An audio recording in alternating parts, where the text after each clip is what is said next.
7월 20일 지금은 아침 7시고요. 오늘 1시간 일찍 출근하라는 지시를 받아서 1시간 일찍 일어나서 출근하고 있습니다. 너무 피곤하네요.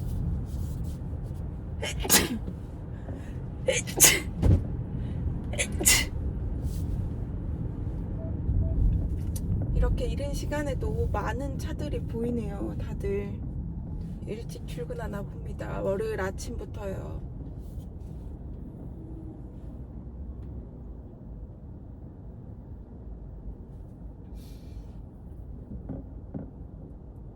평소보다 1시간 일찍 일어나는 게 쉽지만은 않죠. 그래도 어쩌다 한번 있는 일이니까 좀 긴장이 돼서 그런지 저절로 눈이 떠지긴 하더라고요.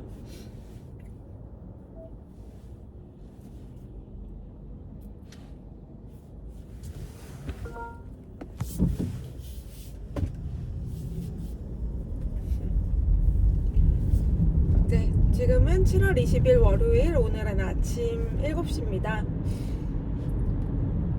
평소에는 8시에 출발하던 제가 오늘 7시에 출발하는 이유는요, 클라우드 복구 때문에 1시간 일찍 출발하라는 지시를 받았기 때문이에요. 너무 억울하죠? 어저께도 출근을 했는데 말이에요. 어저께 3시까지 오라고 했는데 제가 경조사 갔다가 모임 갔다가 가느라 한 3시 반에 도착을 했어요. 그거는 뭐 미리 이제 뭐 본부에도 말을 해놓은 상태여가지고 뭐 문제는 없었는데 3시 30분에 출근을 찍고 10분 만에 끝낸 상태라서 3시 45분에 찍고 나왔습니다. 그래서 저는 수당을 못 받아요. 수당을 받으려면 최소 30분 이상 근무를 해야 된다고 하더라고요. 너무 억울하지 않습니까? 저 왕복 2시간을 왔다 갔다 해서 갔는데 모임 장소에서 근무지까지 고속도로까지 타고 한 55km 정도 가야 하더라고요. 그래서 고속도로 통행료도 내고 기름값도 들고 2시간 왕복 시간에 게다가 저는 모임 가서 한 10분 만에 삼겹살 막 먹고 나 가야 돼, 이제 나 출근해야 돼 하고 오랜만에 본 사람들이랑 인사하고 부랴부랴 뛰어나왔는데 10분 만에 끝나버렸습니다. 허무하죠? 그래도 덕분에 뭐 빨리 끝나서 집에 올 수 있었는데 집에 오니까 또 너무 피곤한 거 있죠. 면접 준비 좀 해야 되는데 한 1시간 정도 이것저것 써보다가 또 소파에 누워서 한 3시간 잠들어 버렸습니다. 그리고 밤에는요 또 다시 일어나가지고 면접 준비 좀 하다가 명부가 밥을 했어요. 이제 집에 있는 쌀들이 좀 오래되다 보니까 이거 빨리 먹어야 되니까 이제 햇반 그만 먹고 밥을 먹어야겠다 하고 밥을 하더라고요. 근데 그게 찹쌀인데 그냥 일반 쌀인 줄 알고 밥을 해버린 거예요. 아주 찹쌀만 잔뜩 넣고 찰밥을 해버린 거예요. 또 찰밥은 또 하루 지나면 굳지 않습니까? 그래서 또 찰밥에 김은 못 참죠. 그래서 그 밤 한 11시 다 돼가지고 찰밥 이만큼 떠서 또 김을 또 왕창 싸먹었습니다. 또 이렇게 먹다 보니까 김은 남았는데 밥이 모자라네? 그럼 밥을 더 추가해야지. 또 먹었는데 이번에 밥이 모자라네? 김은 남았는데 그럼 또 밥 추가해야지. 이번에는 김이 모자라네? 그럼 김 또 까야지 하면서 먹다 보니까 그냥 간단히 먹자라고 했던 게 아주 배 터지게 김밥 배 터지게 먹었습니다. 그런 또 밥이랑 김은 저녁 시간에 먹으면 또 그런 맛이 안 난단 말이에요. 또 그렇게 늦은 시간에 먹어야 시속 그런 60km 맛이 과속 납니다. 신호 위반 단속 구간입니다.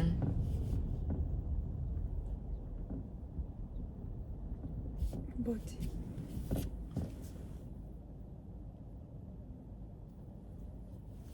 무슨 제4회 AI 소프트웨어 챌린지 대회, AI 소프트웨어를 활용한 생활 밀착형 공공생활 서비스 앱 개발 뭐 이런 대회가 있다고 합니다.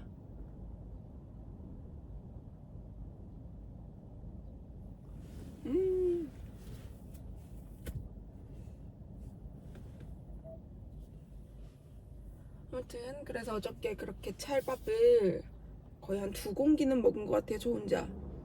그랬더니 지금 아주 배가 부릅니다. 찰밥이 원래 이렇게 소화가 안 되던가요? 아주 배가 부릅니다.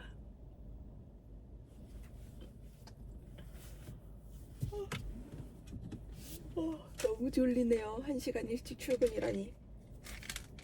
원래는 2시간 일찍 출근이었어요.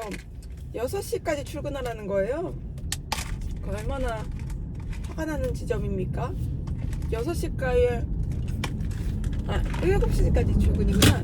7시까지 출근? 그럼 대체 저는 그럼 6시에 집에서 나와야 되고 5시에 일어나야 되는데 월요일 아침부터 이게 말이 됩니까? 근데 지난번에는 그랬어요. 이게 클라우드를 새로 개발을 했어요. 근데 기존 클라우드에서 새 클라우드로 전환하는 과정에서 저희는 평일에 전환을 할 수가 없으니까, 고객분들이 계시니까. 그래서 주말에 출근을 해서 전환을 했단 말이죠. 그리고 월요일날 이제 6시까지 출근해서 이상이 있으면 보고를 하라는 거예요. 그래서 그 새벽에 또 출근해서 봤는데 뭐 이상이 있겠어요? 없었죠. 그래서 그러고 나서 한 일주일이나 2주일 됐나? 국자원에서 불이 난 겁니다. 그래서 저희는 클라우드를 사용할 수가 없어서 다시 기존 클라우드로 복귀를 해야 됐어요. 복구를. 그러기 위해선 또 주말에 또 출근을 해야겠죠. 복구를 하려면. 그리고 또 그 다음날 월요일에 출근해서 새벽에 출근해가지고 또 에러가 있는지 또 이상이 있는지 보고요. 그렇게 해서 다시 기존 클라우드로 지금 들어가서 한 1년을 있는 상태에서 다시 이제 새로운 클라우드가 개발이 됐나 봅니다. 뭐 복구가 됐다든지. 그것 때문에 어저께 출근을 한 거거든요. 그래서 저랑 그 사무실에서 우리가 이렇게 백날 첫날 막 개인정보니 보안이니 뭐니 하면서 아등바등 애를 쓰는데 거기서 불 한번 나버리면은 우리가 뭐 그렇게 지켜왔던 그런 규칙들 다 무용지물인데 참 허무하다.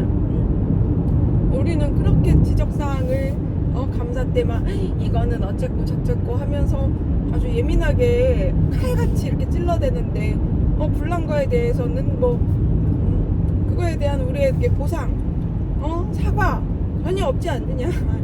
저희끼리 그냥 방구석 여포처럼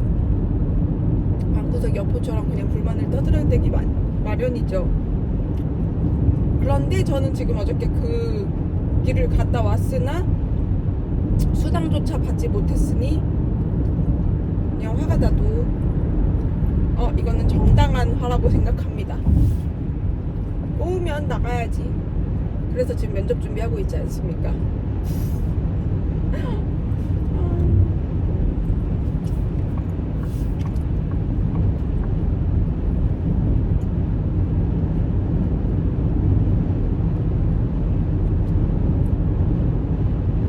이제 또 너무 그런 게 약 600m 시속 80km. 일요일날 3시에 출근을 하라고 해요. 그러면 그런 일정들은 사실 한 최소 2-3주 전부터 알려줄 수 있는 거잖아요. 일정이 있을 수도 있는데 근데 바로 전주에 말을 한다거나 이런 부분이 저는 좀 계획형 인간이라서 친구들이랑 약속을 잡거나 이제 나이가 들다 보니까 서로 일정 잡기가 쉽지 않잖아요. 그리고 저 어저께 모임은 한 10명 가까이 되는 사람들이 모이는 거니까 한 달 전, 2달 전부터 일정을 잡아 놓는 거고 심지어 또 결혼식도 있었고요. 그렇게 일정을 미리 잡아 놨는데 갑자기 일주일 전에 띡! 일요일날 3시에 출근하세요. 근데 또 제가 안 나오면 안 돼요. 저희 국장님은 그걸 못 하거든요. 이런 구조가, 체제가 좋지 않다.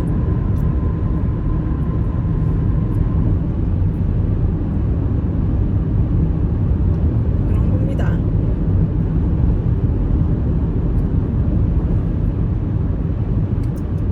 하지만 저는 너무나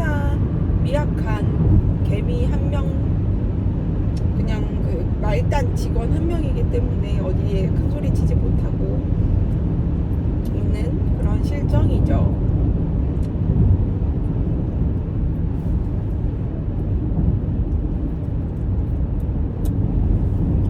에어컨을 켜자니 춥고 끄자니 덥고 참 애매한 날씨네요.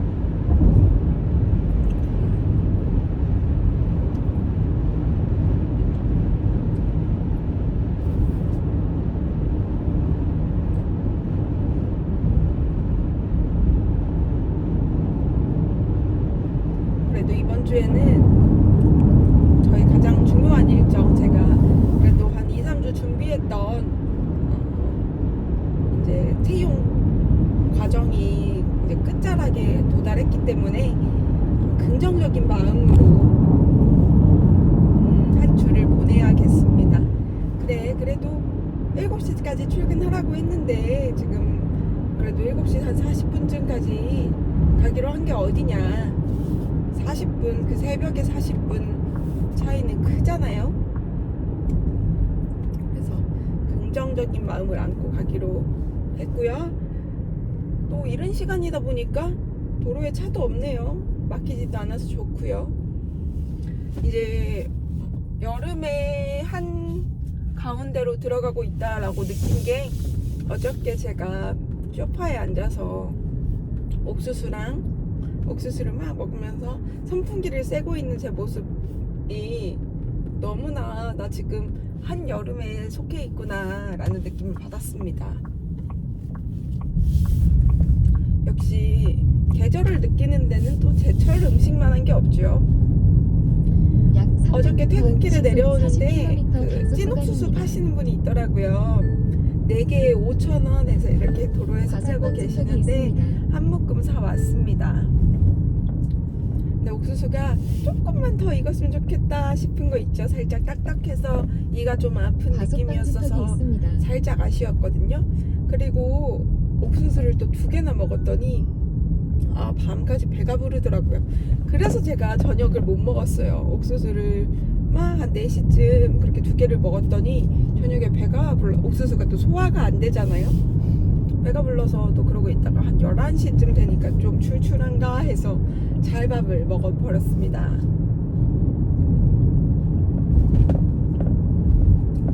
그리고 또 지금 여기 도로에 곳곳에 무궁화가 지금 많이 피고 있어요.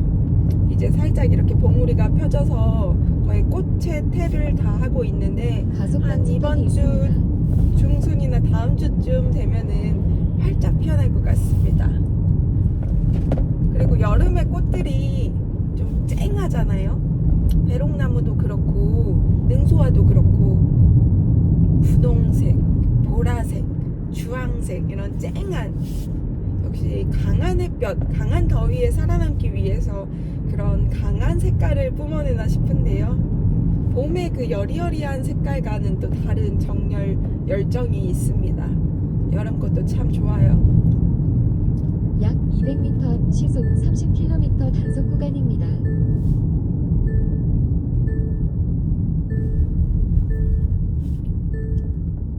과속 방지턱이 있습니다.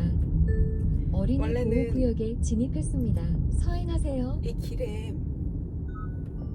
차가 많거든요. 그래서 30 카메라지만 그 앞에 줄줄이 차들이 쭉 있는데 오늘은 도로에 차가 한 대도 없습니다.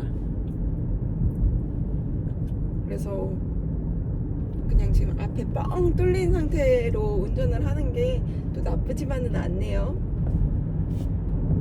오히려 반대편에 차가 오니까 반가울 지경입니다. 제가 어저께는 친구 결혼식에 다녀왔거든요. 제 고등학교 친구예요. 고등학교 2학년 때 함께 지냈던, 2학년? 고등학교 3학년이었던 것 같습니다. 고등학교 3학년 때 친하게 지냈던 친구인데 작년에 갑자기 연애를 한다고 하더니, 또 다음에 만나서는 갑자기 결혼을 할 거라고 하더니, 또 이번에 만났더니 애기가 이제 이 친구는 빨리 애기를 갖고 싶어 했던 친구예요. 근데 이제 나이가 있다 보니까 이제 임신 계획도 세우고 있었고요. 어차피 날짜도 잡았으니까. 해서 이제 아기를 가진 상태라고 합니다. 아주 축복이 연달아 찾아왔는데요. 어저께 결혼식장에 가서 웨딩드레스를 입은 친구 모습을 보니까 또 아유 진짜 이제 결혼하네 정말 가는구나 이런 생각이 들기도 하고, 또 고등학교 때 제가 얼굴과 이름은 알지만 그렇게 친하게 지내지 않은 또 다른 친구가, 그 친구랑 제 친구 결혼한 친구랑 또 둘이 굉장히 친하거든요. 그 친구가 또 축사를 하더라고요. 과속방지턱이 있습니다. 네, 축사를 하는데 뭐 우리 15년 안지 15년 어쩌고저쩌고 이런 얘기를 하는데, 그 친구가 축사를 이렇게 쭉 읽다가 울컥하더라 하는 거예요. 그걸 보면서 저렇게 친구 결혼식 때 울어줄 수 있는 과속방지턱이 친구라니 있습니다. 참 셀비야 너는 성공했다라는 생각을 했습니다. 과속방지턱이 있습니다. 내 결혼식 때 울어줄 친구가 과연 있을까라는 생각도 들기도 했고요. 과속방지턱이 있습니다. 아무튼 그런 축사를 해주는 모습이 아주 인상 과속방지턱이 있습니다. 깊었습니다. 근데 저는 어저께 사실 빨리 결혼식이 끝나야 내가 모임에 가는데 왜 이렇게 결혼식이 안 끝나지 하면서요. 결혼식이 뭐 원래 한 20분, 요즘에 한 20분 하고 나머지 한 10분, 20분 사진 찍고 끝나잖아요. 근데 1시 50분이 돼도 제 사진을 안 찍는 거예요. 그러니까 저는 빨리 이제 가야 되는데 사진은 찍어야겠고, 그래서 마냥 기다리다가 그냥 마음 편하게, 그래 내가 뭐 이렇게 혼자 조급해 한다고 해서 뭐 이게 빨리 끝나는 것도 아니고, 조급해 해봤자 뭐 내가 지금 갈 수 있는 것도 아닌데 괜히 안 좋은 감정만 생기지 하면서 계속 억누르면서 그 결혼식을 보고, 이제 양가 부모님, 양가 친척들 사진 찍는 거 보고, 그 다음에 마지막으로 친구들, 직장 동료들 나오라길래 얼른 나가서 찍고 왔습니다.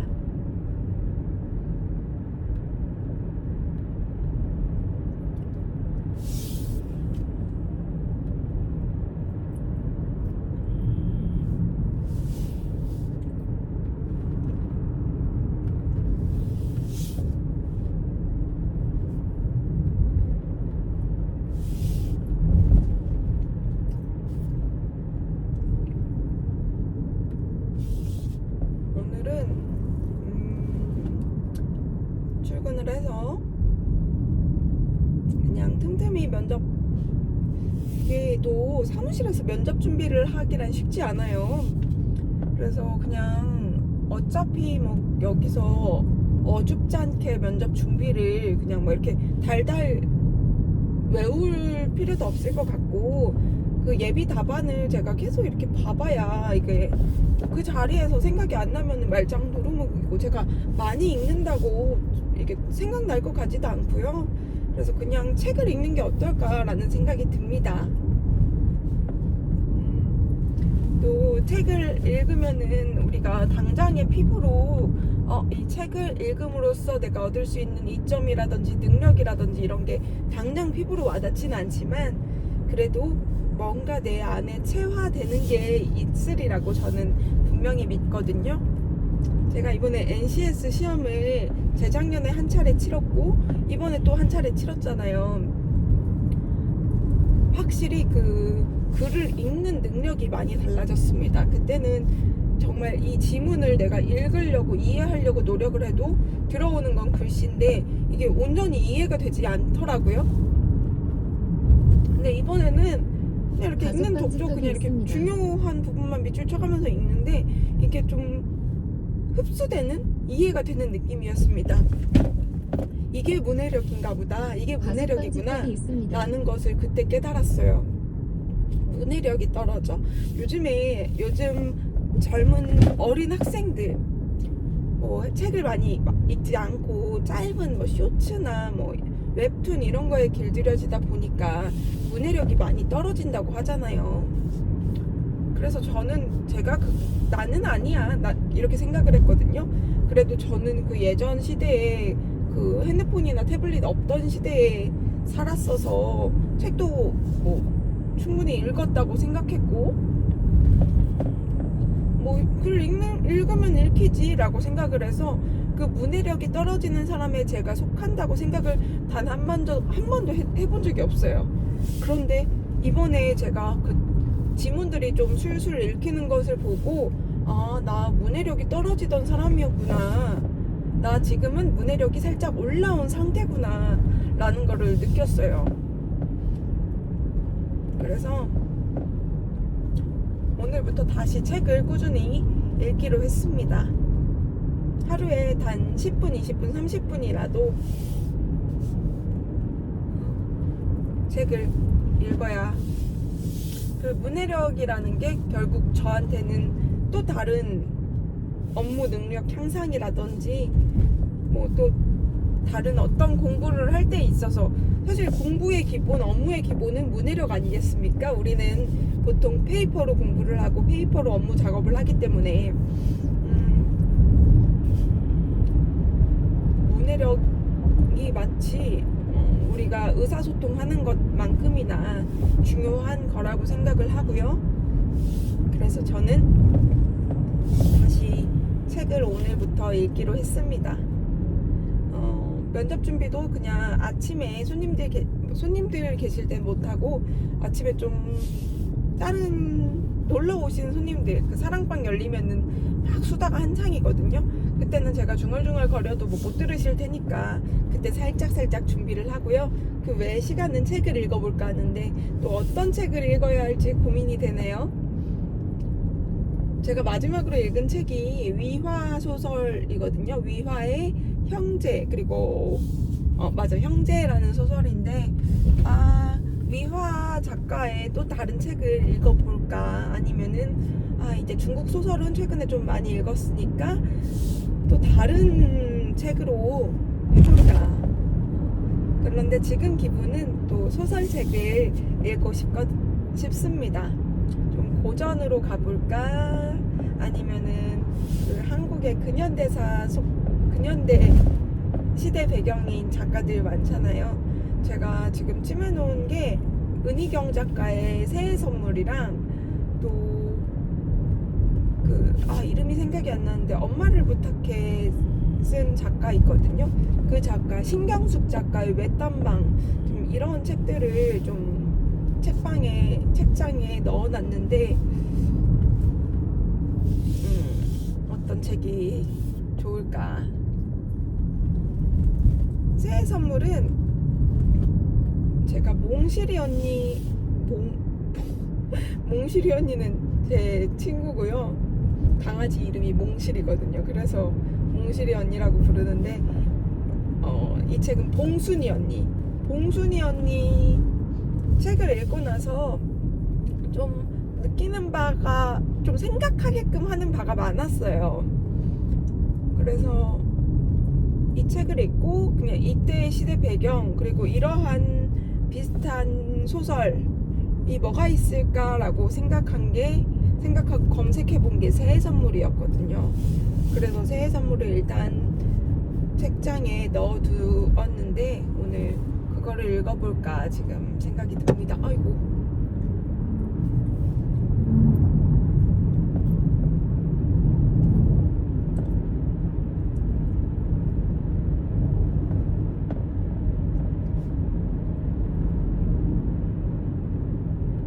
그것도 아니면 멋진 신세계라는 책도 읽어야지 해놓고 여태 읽지도 않았고, 1984도 예전에 한번 어릴 때 읽었는데 지금 다시 읽어보면 어떻겠나라는 생각도 들었거든요.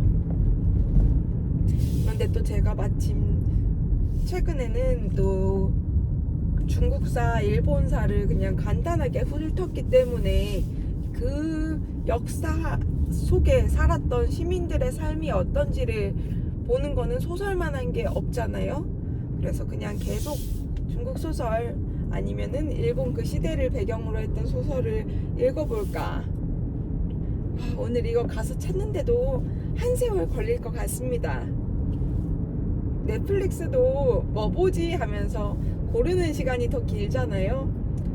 우리 흔히 풍요 속의 빈곤이라는 말도 너무 흔해져 버렸는데, 모든 사람이 지금 이 다품종, 소량시대?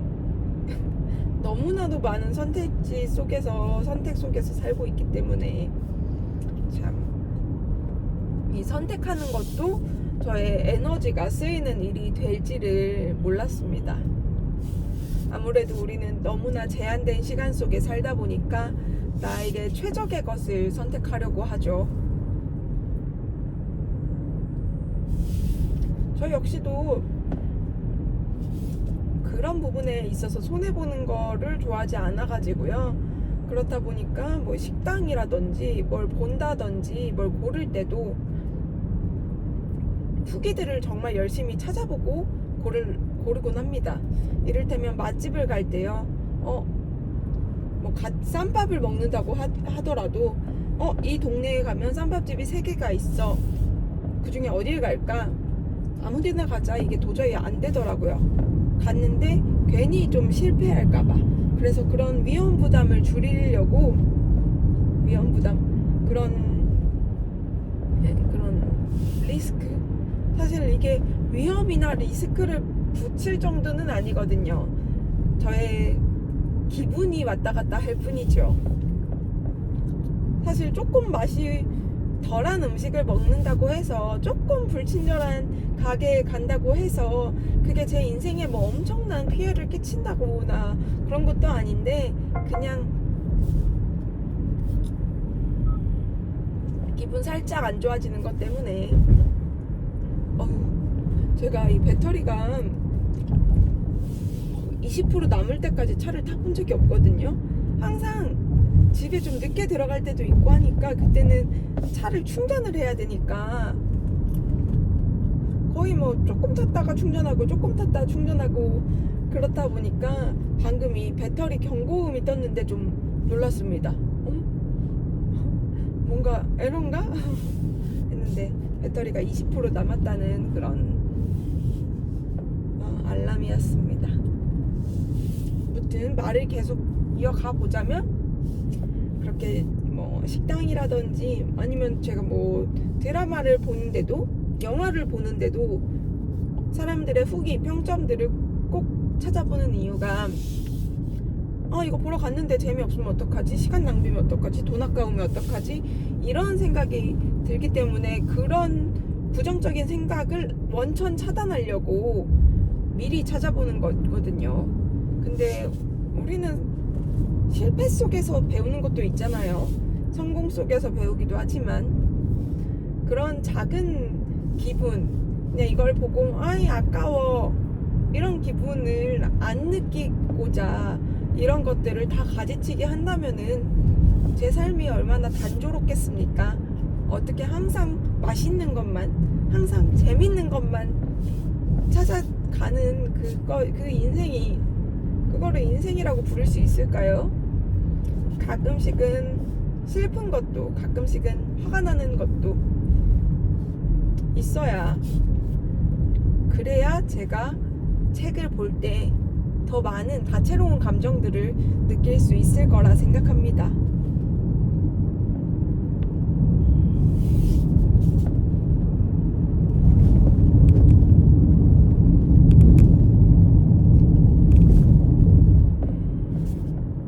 과속 방지턱이 있습니다.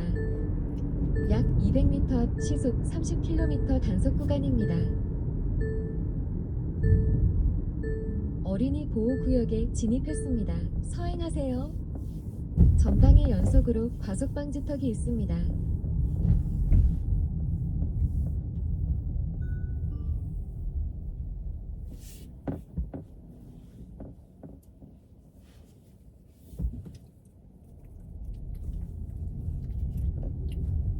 일찍 오니까 차가 한 대도 없고 좋네요.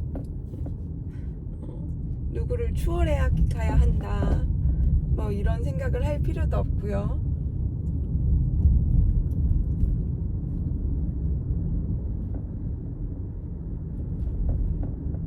그리고 지금 굉장히 여유롭게 도착을 해가지고요.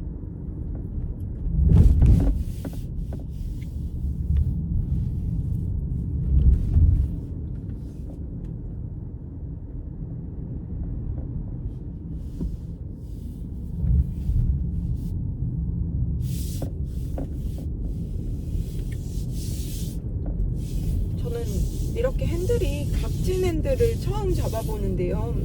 그동안 핸들들은 다 동그랬거든요. 그래서 뭐 유턴을 한다거나 이렇게 좌회전 우회전을 할 때 꺾고 나서 이렇게 핸들이 파르르 하고 돌아가잖아요. 그때 이렇게 착 하고 그 손바닥 사이를 이렇게 쫙 돌아가는 느낌이 좋았는데 얘는 그 맛이 안 나요. 여기서 이렇게 꺾이다 보니까 이렇게 차르르 하고 풀릴 때 그 감기는 느낌이 들지 않아서 그게 좀 아쉽네요. 왜 이렇게 가글지게 만들었을까요? 이유가 있겠죠?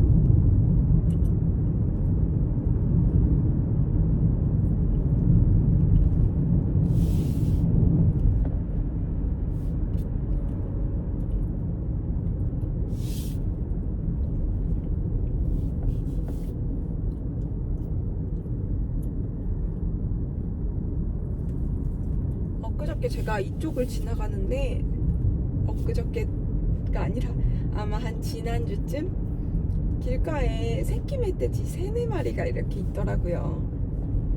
그래서 어머나 쟤네 크면은 큰일 났다. 얘네 여기 출몰했다가 내가 치면 어떡하지? 이런 생각도 들었는데 역시 모든 새끼는 다 귀엽지 않습니까? 너무 귀여운 거예요. 그래서 그냥 잠깐 이렇게 보고 멈추진 않았어요. 왜냐? 새끼 멧돼지가 있다는 건 근처에 어미 멧돼지가 있다라는 소리거든요. 근데 멧돼지 제가 좀 그렇게 너무 손바닥만한 새끼 멧돼지들 말고 그래도 좀 큰 한 초등학생 초딩 멧돼지, 중딩 멧돼지 정도를 봤는데 진짜 커요. 제가 그때 GV70을 탔는데 거의 여기 한 절반 이상 할 만큼 엄청 크고 무서웠거든요. 그럼에도 불구하고 아 쟤는 그 다 큰 멧돼지가 아니구나 이런 게 좀 느껴졌어요.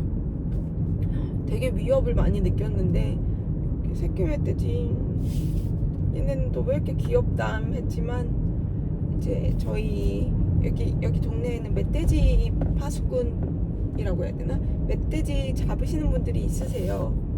요즘 멧돼지가 많이 잡힌다고 합니다.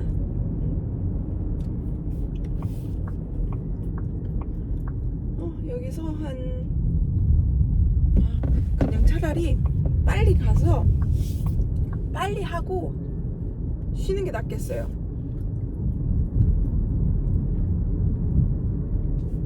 빨리 가서 빨리 하고 한 40-50분 잤다가 일어나서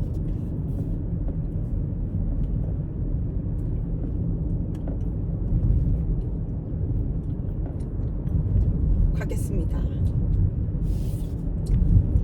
그쵸? 그래서 이제 좀 자다가 일어나서 업무 개시하고 하면은 좀 괜찮지 않을까요?